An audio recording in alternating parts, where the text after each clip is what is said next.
Around fall in 2019, the Shounen Jump series Haikyuu has been getting increasingly serious.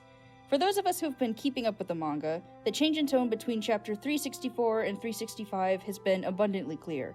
What with Karasuno losing their match to Kamomedai, Hinata getting a fever, and the time skip to adulthood, leaving that precious time in high school altogether and starting something completely different.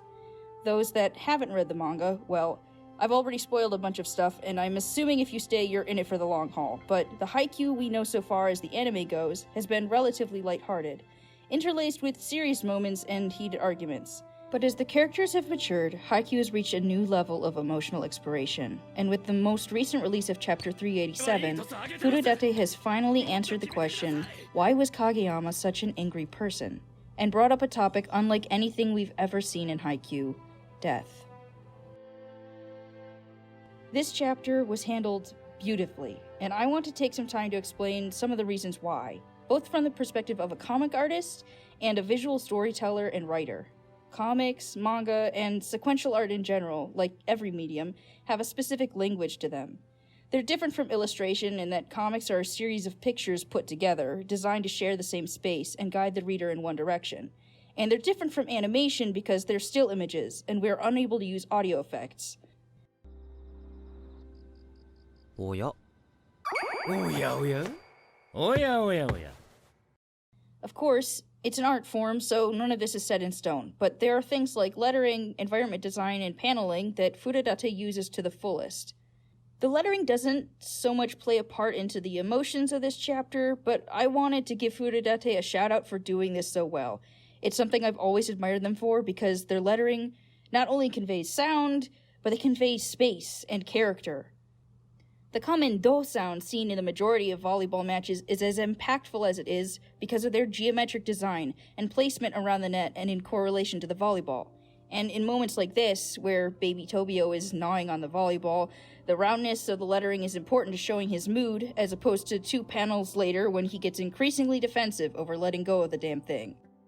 Also, Haikyuu requires a lot of exposition for non-volleyball players like myself, so Furudate's ability to include a lot of text but not overwhelm the reader is amazing.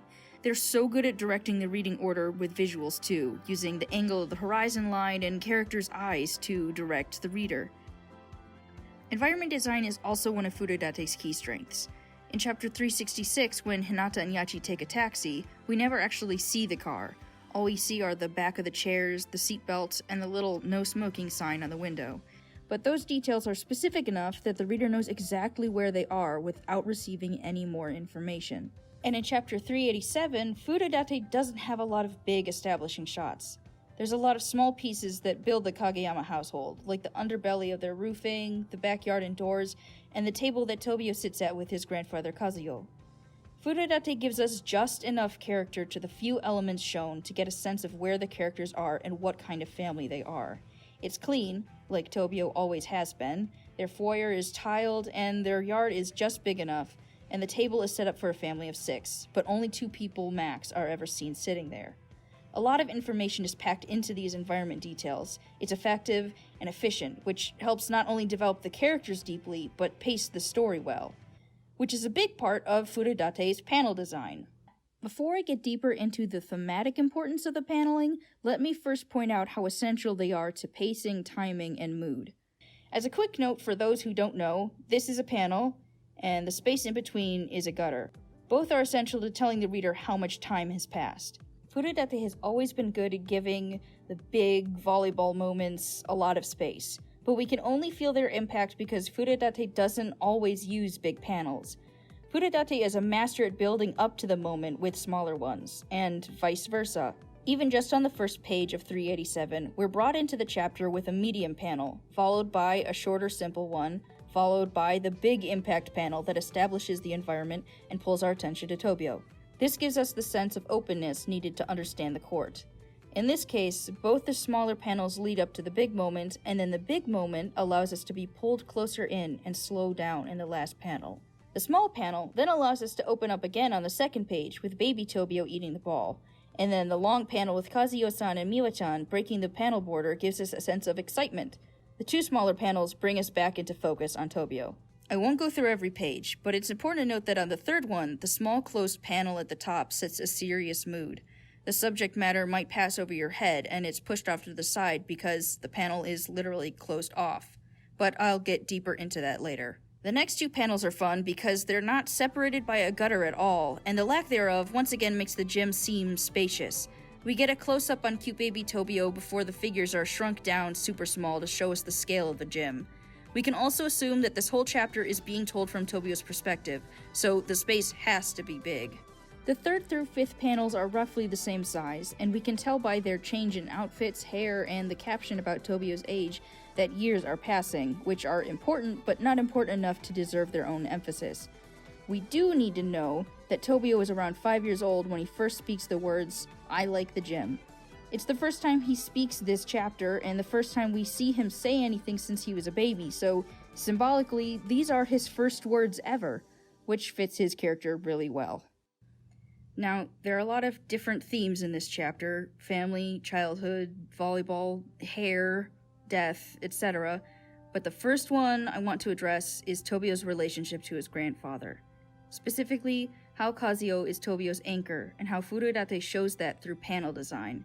Besides the words that Kazuo says, and the fact that he is holding Tobio's hand when he's first introduced to volleyball, Furudate uses the dynamic angles of panel borders in contrast to straight perpendicular ones to show how Kazuo brings stability to Kageyama's life. Big volleyball scenes are typically shown with dramatic Dutch angles and diagonals.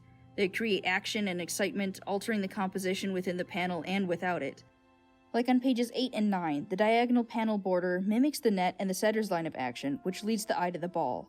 Then the speed lines pull the reader down to the next panel in the right corner, which is only slightly Dutched, but feels a lot more exciting because the panel border opposes the angle of the horizon line.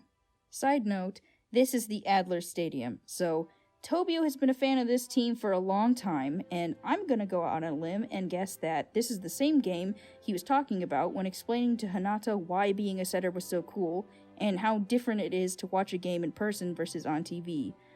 Also, it's the team that Tobio currently plays on, so that makes me feel some type of way. But after all that excitement, the panel borders are brought back to even keel angles, creating a T surrounding Kazuo and supporting Tobio. The following page is still slanted to match the other panels, but it's overall calmer. Also note how the high excitement of the first three panels is cut short once Miwa starts talking about Kazuo's doctor's appointment. I'd like to point out that the angled borders are not simply exciting because they're about volleyball, but because, once again, this is from Tobio's perspective, so he's very excited to watch volleyball and get his jersey and learn about personal maintenance. Just as the straight borders represent Kazuo's stability, the angles are Tobio's energy. They work together to create one composition, one story. Also, the degree of excitement depends on the angle of the panel. The more angled, the more excited, and sometimes it's subtle, because Tobio is subtle. And during Kazuo's funeral scene, the rigidity of the panels is less about stability and more about the fire that has been put out in Tobio's heart. There is no excitement anymore. It is repetition and stiffness. But on the page after, something changes. The composition of the page tilts, sliding to the left as something greater than Tobio is shifting the course of his life, the course of his emotions. Excitement is being brought back into it, and through the iconic words, "I'm here," we know that Hinata is the one who brought light back into Tobio's life, solidified by Hinata's back on the following page. Which, throughout Haikyuu, has been a symbol of reliability. Hinata is not just telling Tobio that he's there for him, but showing him that he's there for him. This is where I stop analyzing the comic side of things. I could literally go on forever, dissecting every single panel, but this is not the time. So now I'm going to talk about the fact that throughout this chapter, Tobio is slowly left alone. And just like you need small panels to emphasize big ones, and big ones to emphasize small ones, Furudate shows us that you can't feel the impact of finding someone to aid your loneliness if you are never lonely. So, we have to hurt Tobio. The first people to leave Tobio are his parents. On page 3, we hear about them, but we don't even see them. They're boxed up in a small panel without any human expression in it. We don't know where they are, and they are virtually non-existent. The second person to leave Tobio is Miwa. On page 5, she announces she's not pursuing volleyball anymore, and then on page 7, she's taken out of the picture. Literally, she's not there anymore. She's in her room, but she's not out there. Actually, Tobio is standing in the spot where Miwa used to be. The next people to leave are Oikawa and Iwaizumi.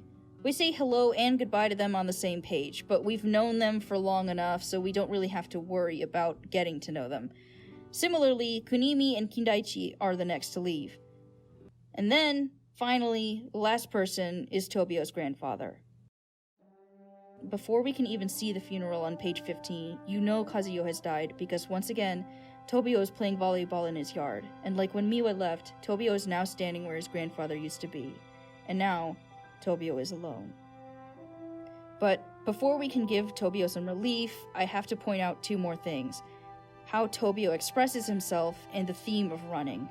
Now, you don't need me to tell you this, but Tobio is a quiet person. He keeps to himself. This isn't canon, but me and a lot of other people headcanon Tobio as autistic because of, well, he just is. The way he expresses his feelings, his physical expressions, his extreme passion for volleyball, and the way he understands other people's emotions are common traits in autistic people. Either way, he doesn't often speak his feelings out loud, and the way Furudate tells this chapter reflects that silence. Even the fact that this whole story wasn't revealed until 387 chapters into the series, 8 years into the series, shows that Tobio doesn't talk about this. And this quiet is imperative to the pacing of this chapter and the emotional arc told here. When Tobio is teased for not having video games, he doesn't say anything, but the face he makes tells us what he's thinking. When his sister decides to leave volleyball, he doesn't say anything, but he is watching. He's listening. And it's not said, but Kazuyo's line, "No one understands what is and is not important to you better than you do," means a lot to Tobio, because Tobio got his own quiet panel looking up towards his grandfather. Literally, on the page he's physically looking up above him where Kazuyo is drawn. And again, he says nothing when Miwa tells him that Kazuyo is at the doctor's office. Tobio says nothing at first when asked if he's been pulling his punches at the volleyball match. And he says nothing after Kazuyo says, "If you get really good, I promise you, somebody who's even better will come and find you." And when Kazuyo dies, he says nothing.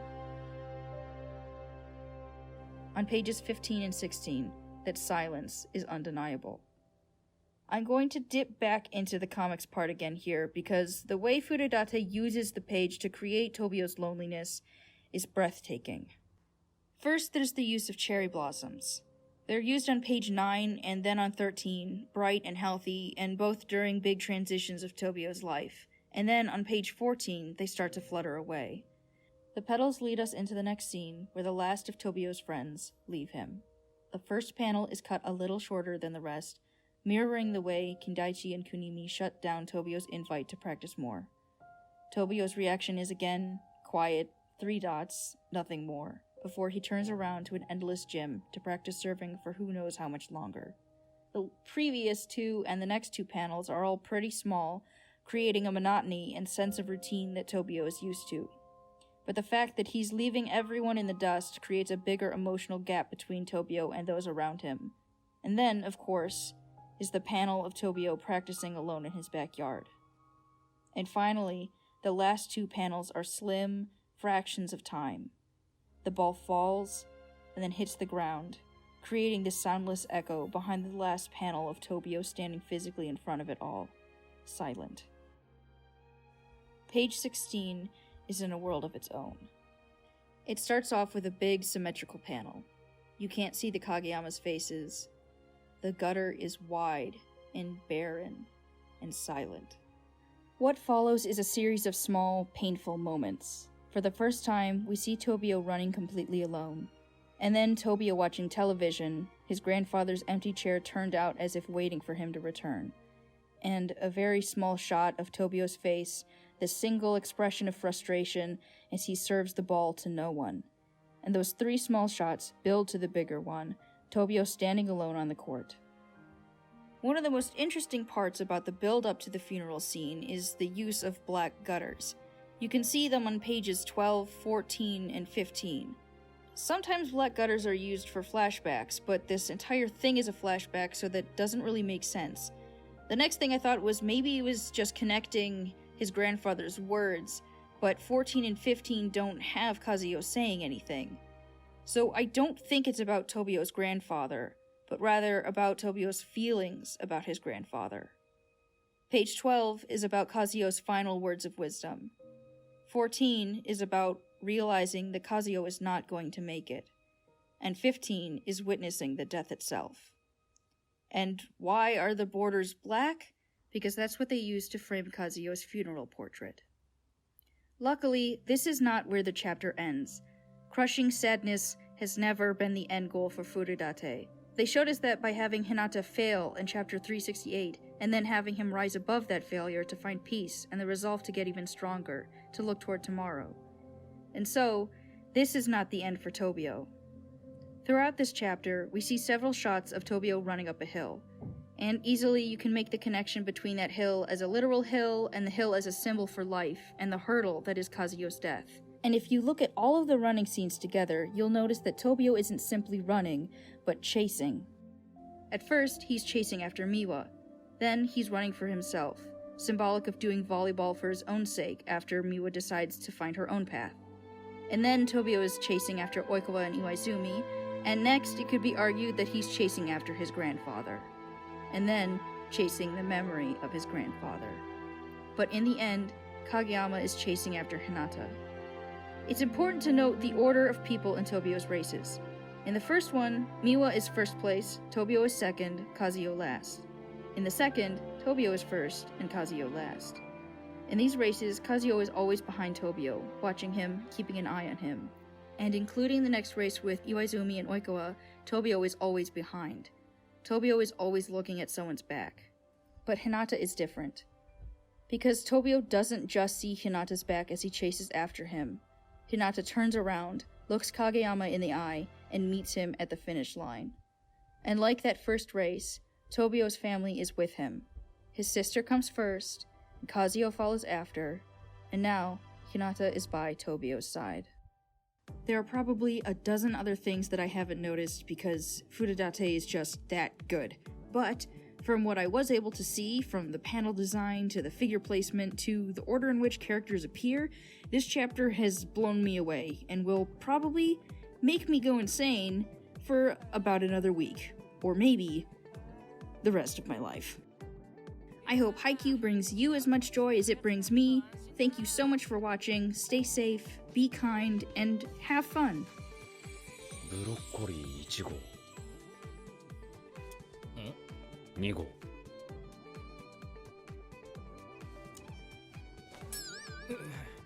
夏合宿の時から近寄りがたかったけど何を考えてんのやら